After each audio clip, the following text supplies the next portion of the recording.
आज Doubtnut app download करें। Doubtnut पर अपने सभी गणित, रसायन विज्ञान, भौतिक विज्ञान और जीव विज्ञान के डाउट्स का करो सफाया। बस प्रश्न की फोटो खींचो, एक ही प्रश्न को क्रॉप करो और तुरंत वीडियो सोल्यूशन पाओ। अभी डाउनलोड करें। क्वेश्चन दिया है कि निम्नलिखित में कौन सा संकरण श्वेत प्रकाश को शोषित करता है। ओके, चार ऑप्शन दिया है। ऑप्शन ए है TiEn whole twice NH3 whole twice, इसके ऊपर आवेश कितना है +4। ओके, बी ऑप्शन दिया है CrNH3 होल 6, इसके ऊपर आवेश कितना है +3। ओके, सी ऑप्शन दिया है कि ZnNH3 होल 6, इसके ऊपर आवेश कितना है +2। ओके, और इसमें लास्ट ऑप्शन क्या दिया है SC H2 का होल 3 H3 का होल 3 और टोटल के ऊपर आवेश लिखा है यहाँ पे +3। तो चलिए क्वेश्चन को सॉल्व करते हैं। सबसे पहले मैं क्या करता हूँ, आपको 1 बाय 1 ऑप्शन को चेक करके बताता हूँ। अगर मैं ऑप्शन नंबर फर्स्ट की बात करूँ तो यहाँ से मैं लिख लेता हूँ ये ऑप्शन में क्या लिखा हुआ है टाइटेनियम, TI को बोलते हैं टाइटेनियम। इसके बाद क्या लिखा है EN का होल ट्वाइस, EN को होल ट्वाइस। इसके बाद इसमें लिखा है NH3। ओके, तो मैंने यहाँ पे लिख दिया NH3 का होल ट्वाइस और इस टोटल के ऊपर आवेश कितना है +4 का। अगर मैं आपको TI यानी कि टाइटेनियम की एक्स का निकाल के दिखाऊँ तो मैं मान लेता हूँ कि इसका X है, मैंने यहाँ पे पुट कर दिया X। ओके, और EN 0 आवेश होता है, इसलिए मैंने यहाँ पे लिख दिया 2 × 0। S3 पे 0 होता है, इसलिए मैंने यहाँ पे क्या लिख दिया 2 × 0। और इस टोटल के ऊपर कितना आवेश, इस टोटल के ऊपर +4 का आवेश है, तो मैंने यहाँ पे +4 पुट कर दिया। इसे सॉल्व कर लेते हैं। सॉल्व करने पे क्या मिलेगा, x = +4 मिलेगा। क्यों, देखिए x + 0 + 0 = 4, यानी कि x = +4।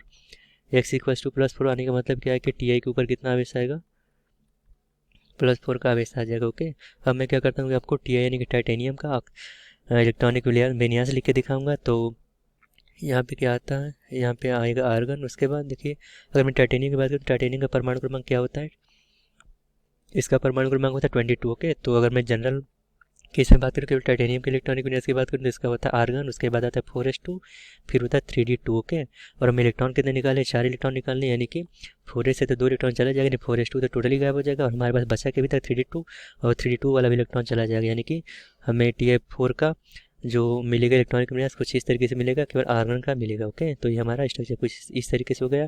और आर्गन जो कि अक्रिय गैस है, तो अक्रिय गैस में सारे इलेक्ट्रॉन ये अस्थायी अवस्था में होता है, यानी सारे जो इलेक्ट्रॉन होते हैं अपने कोषों में पूरी तरीके से भरे होते हैं। ओके, तो ये कुछ इस तरीके से हमें स्ट्रक्चर इसका मिल गया। अब मैं सेकेंड यानी बी ऑप्शन की बात करता हूँ, तो बी ऑप्शन पर मैं यहाँ पे लिख लेता हूँ। सबसे पहले मैं क्या करता हूँ, ये लिखा है Cr, उसके बाद क्या लिखा है NH3 का होल 6। ओके, तो मैंने यहाँ पे लिख दिया Cr NH3 का होल 6। इसके ऊपर कितना आवेश है, 3+ का आवेश है, तो मैंने यहाँ पे क्या लिख लिया 3+ लिख लिया। ओके, ये देखिए यहाँ पे एक ऑप्शन छूटा है, यहाँ पे ब्रैकेट था। ओके, तो BS1 में क्या था CrNH3 का होल 6, इसके ऊपर आवेश +6 था। अगेन मैं क्या करूँगा, यहाँ पे Cr का आपको ऑक्सीकरण निकाल के दिखाऊंगा। यहाँ पे मैंने स्टार्टिंग में एज इट इज यानी जैसे मैंने ऊपर किया था x मान लिया, ये हो गया x। NH3 का जो 0 था 6 NH3, इसलिए मैंने 6 × 0 यहाँ पे पुट कर दिया। ओके, तो मैंने यहाँ पे 6 × 0 पुट कर दिया। इस टोटल के ऊपर आवेश कितना है +3 का, तो मैंने यहाँ पे +3 पुट कर दिया। सॉल्व कर लेते हैं। सॉल्व करने से हमें क्या मिलेगा, x + 0 = +3, या फिर x की वैल्यू +3 मिली। ओके, तो x की वैल्यू +3 मिलने से का मतलब है कि Cr के ऊपर जो है +3 का आवेश आ जाएगा। ओके, अगर मैं इसका इलेक्ट्रॉनिक विन्यास लिख के दिखाऊँ तो इसका इलेक्ट्रॉनिक विन्यास कुछ इस तरीके से होता है। अगर मैं केवल जनरल केस में बात करूँ Cr का, तो सबसे पहले आपको पता होना चाहिए कि Cr यानी क्रोमियम का परमाणु क्रमांक क्या होता है।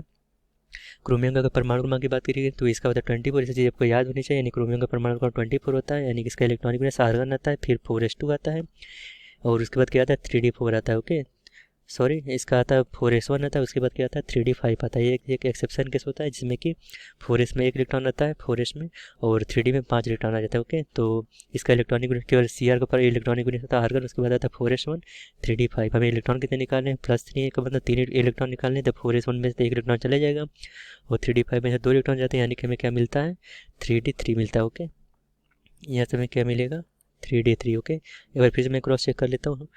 टोटल इसका Cr का परमाणु क्रमांक होता है 24। ओके, 24 में से 3 गया, हमें मिलेगा कितना 22 मिलना चाहिए। ओके, तो यहाँ से मैं Cr+3 का क्या मिला, इसका इलेक्ट्रॉनिक विन्यास कुछ इस तरीके से मिला, ये रहा आर्गन, उसके बाद क्या आता है 3d3। ओके, अब मैं क्या करता हूँ कि आपको 3d3 में इलेक्ट्रॉन भर के दिखाता हूँ। अगर मैं 3d3 की बात करूँ तो इसका मैंने स्ट्रक्चर कुछ इस तरीके से बना दिया, ये रहा 3d3। टोटल 5 पार्ट होते हैं, इसलिए मैंने यहाँ पे 5 पार्ट कर दिया। d3 का मतलब होता है 3 इलेक्ट्रॉन भरने, तो मैं आपको 3 इलेक्ट्रॉन भर के दिखाता था। सबसे पहले सिंगल इलेक्ट्रॉन भरते थे, इसलिए मैंने यहाँ पे सिंगल इलेक्ट्रॉन भर दिया। ओके, अगर मैं बात करूँ इसमें अयुग्मित इलेक्ट्रॉनों की संख्या की, तो अयुग्मित इलेक्ट्रॉनों की संख्या क्या आ गई, मैं यहाँ पर लिखता हूँ अयुग्मित इलेक्ट्रॉनों की संख्या में क्या मिली, देखिए 1 2 3, तो मैंने यहाँ पे लिख दिया 3। ओके, ऊपर वाले केस में भी मैं आपको निकाल के दिखा देता हूँ। ऊपर वाले केस में देखिए, इसमें ये आर्गन यानी कि जो अक्रिय गैस है, इसलिए अक्रिय गैस होने से इसमें अयुग्मित इलेक्ट्रॉनों की संख्या में क्या मिलेगी 0। क्यों, क्योंकि जितने भी कोष होंगे इसमें सारे भरे होते हैं। ओके, इसलिए यहाँ से हमें क्या मिला, अयुग्मित इलेक्ट्रॉनों की संख्या क्या मिलेगी 0। और सेकेंड वाले केस में हमें क्या मिला था, अयुग्मित इलेक्ट्रॉनिक संख्या 3 मिल गई। ओके, ऐसे में सी और डी की बात कर लेता हूँ, उसके बाद आपको क्वेश्चन को एक्सप्लेन करूँगा कि मैंने किस तरीके से इसको आंसर निकालना है। सी पार्ट को देख लेते हैं। सी पार्ट में क्या लिखा है, सी में लिखा है जेड NH3 का होल 6, तो मैंने क्या किया यहाँ पे ब्रैकेट में लिखा जेड। ओके, उसके बाद लिखा है NH3 का होल 6, मैंने यहाँ पे लिखा जेड NH3 का होल 6 के ऊपर आवेश कितना है +2 का, तो मैंने यहाँ पे +2 पुट कर दिया। ओके, अगेन मैं वही काम करने वाला हूँ, आपको जेड यानी जिंक का ऑक्सीक्लोराइड साइन करके दिखाऊंगा। स्टार्टिंग में मान लिया तो इसका एक्स है, तो मैंने यहाँ पे एक्स पुट कर दिया, प्लस NH3 का 0 होता है 6 NH3 इसलिए 6 × 0, टोटल के ऊपर अगर +2 है तो मैंने यहाँ पे +2 पुट कर दिया। सॉल्व करने पे मेरा आंसर क्या मिलेगा, 2 मिलेगा। 2 मिलने का मतलब है कि जेड के ऊपर +2 का आवेश आ गया।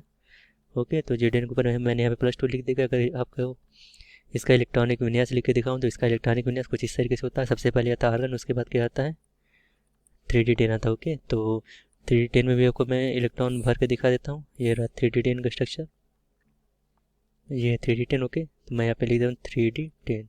कितने इलेक्ट्रॉन हमें भरने हैं, 10 इलेक्ट्रॉन भरने हैं। और सबसे पहले सिंगल सिंगल इलेक्ट्रॉन भरते, तो मैं यहाँ पे क्या करूँगा, आपको एक एक इलेक्ट्रॉन भर के दिखाऊंगा। 1 2 3 4 5, और जब भी छठा इलेक्ट्रॉन आएगा वो कुछ इस तरीके से भरता है। ओके, ये 7वां, ये 8वां, ये 9वां और ये 10वां। यहाँ से मैं अयुग्मित इलेक्ट्रॉनिक संख्या क्या मिले, यहाँ से मैं अयुग्मित इलेक्ट्रॉनिक संख्या क्या मिल जाएगी, अयुग्मित इलेक्ट्रॉनों की संख्या यहाँ से दिखा देते कि ये भी युग्मित है, ये वाला भी युग्मित है, ये भी युग्मित है, यानी सारे युग्मित है, यानी कि अयुग्मित तो कोई है ही नहीं, यानी कि अयुग्मित इलेक्ट्रॉनिक संख्या में क्या मिली, यहाँ से 0 मिल गई। ओके, इसको मैं बॉक्स में कवर कर लेता हूँ। ये हमारा की पॉइंट बनने वाला है। और मैं डी ऑप्शन की बात करूँ तो डी ऑप्शन को भी मैं दिखा देता हूँ। डी ऑप्शन क्या है, SC H2 का होल थ्राइस। तो ओके, मैं यहाँ पे लिख लेता हूँ, SC का मतलब स्कैंडियम होता है। उसके बाद क्या लिखा था H2O का होल थ्राइस, मैंने यहाँ पे H2O का होल थ्राइस लिख दिया। और इसके बाद क्या लिखा था NH3 का होल थ्राइस। ओके, तो मैंने यहाँ पे लिख दिया NH3 का होल थ्राइस। और इस टोटल के ऊपर आवेश कितना आएगा, इस टोटल के ऊपर आवेश आएगा +3 का, तो मैंने यहाँ पे +3 पुट कर दिया। अगेन मैं वही काम करने वाला हूँ। सबसे पहले मैं आपको SC यानी कि स्कैंडियम का ऑक्सीक्लोराइड निकाल के दिखाऊंगा। मान लेता हूँ इस टका कि x है, तो मैंने यहाँ पे क्या पुट करते हैं x। ओके, H2 का 0 होता है 3 H2, इसलिए मैंने क्या किया ×0 पुट कर दिया, 3 × 0। ओके, NH3 का भी 0 होता है, इसलिए 3 × 0 मैंने यहाँ पे पुट कर दिया। इस टोटल के ऊपर आवेश +3 है, तो मैंने यहाँ पे +3 पुट कर दिया। सॉल्व करने पे क्या मिलेगा, x + 0 + 0 = 3, तो x की वैल्यू क्या मिल गई +3। +3 आने का मतलब क्या है कि SC यानी कि स्कैंडियम के ऊपर टोटल आवेश कितना आएगा, +3 का आएगा। अब मैं आपको इसका इलेक्ट्रॉनिक विन्यास लिख के दिखाता हूँ। तो इसके इलेक्ट्रॉनिक विन्यास क्या आएगा, सबसे पहले आर्गन आएगा, उसके बाद क्या आता है 4s और 3d आता है। टोटल इलेक्ट्रॉन में कितने निकालने हैं, 3 इलेक्ट्रॉन निकालने हैं। स्कैंडियम को होता है 21। ओके, तो अगर 4s में से 2 इलेक्ट्रॉन चले जाते हैं, 3d1 होता है, तो 3d1 में से 1 इलेक्ट्रॉन चला जाएगा, यानी कि टोटल में केवल आर्गन का स्ट्रक्चर यहाँ पे मिलेगा। ओके, तो यहाँ से हम कह सकते हैं कि अयुग्मित इलेक्ट्रॉनों की संख्या हमें क्या मिलेगा, 0। इसलिए अयुग्मित इलेक्ट्रॉनों की संख्या 0 क्यों, क्योंकि जितने भी अक्रिय गैस हैं इसमें SP जितने भी कोष होते हैं सारे भरे होते हैं, यानी कि अयुग्मित इलेक्ट्रॉनों की संख्या इस तरीके से हम कह सकते हैं कि 0 मिला। ओके, अब मैं आपको क्वेश्चन दिखा देता हूँ। क्वेश्चन में क्या पूछा हुआ था, क्वेश्चन में पूछा हुआ कि निम्नलिखित में से कौन सा संकरण श्वेत प्रकाश को अवशोषित कर लेता है। अवशोषित करने का मतलब कि अगर अयुग्मित इलेक्ट्रॉन 0 ना हो यानी कुछ हो तो वो श्वेत प्रकाश को अवशोषित कर लेता है। अगर मैं ऑप्शन की बात करूँ तो ऑप्शन में फर्स्ट में दिखे अयुग्मित इलेक्ट्रॉन तो है ही नहीं। ओके, यानी कि होना चाहिए, इसमें तो कुछ है ही नहीं। अगर सेकंड ऑप्शन की बात करूँ तो सेकंड ऑप्शन में देखिए अयुग्मित इलेक्ट्रॉन कितने 3 मिले। ओके, और सी ऑप्शन में अयुग्मित इलेक्ट्रॉन 0 और डी ऑप्शन में अयुग्मित इलेक्ट्रॉन 0 मिले। केवल एक ही ऑप्शन है जिसमें कि हमें अयुग्मित इलेक्ट्रॉन मिले हैं। ये कौन सा ऑप्शन है, ये हमारा बी वाला ऑप्शन है। इसको मैं यहाँ से हाईलाइट कर देता हूँ। हमें यहाँ पे अयुग्मित इलेक्ट्रॉन की संख्या कितना मिली, 3 मिला है। कुछ भी यानी 0 के अलावा अगर हमें कुछ भी मिलता है तो इसका मतलब होता है कि वो श्वेत प्रकाश को अवशोषित कर लेता है, यानी कि यहाँ से मैं कौन सा ऑप्शन हमारा करेक्ट हो जाएगा, यहाँ से बी वाला ऑप्शन करेक्ट हो जाएगा। ओके, तो मैं यहाँ पे क्या करता हूँ, बी वाला ऑप्शन को हाईलाइट कर देता हूँ। मैंने इसको किस बेसिस पे हाईलाइट किया, क्योंकि यहाँ पे हमें अयुग्मित इलेक्ट्रॉनों की संख्या मिली, इसलिए मैंने यहाँ पे इसको हाईलाइट कर दिया, यानी कि ऑप्शन हमारे जो भी है वो करेक्ट हो जाएंगे और बाकी सारे ऑप्शन यहाँ से रॉन्ग हो जाएंगे। ओके, आई होप आपको वीडियो पसंद आया होगा। Thank you.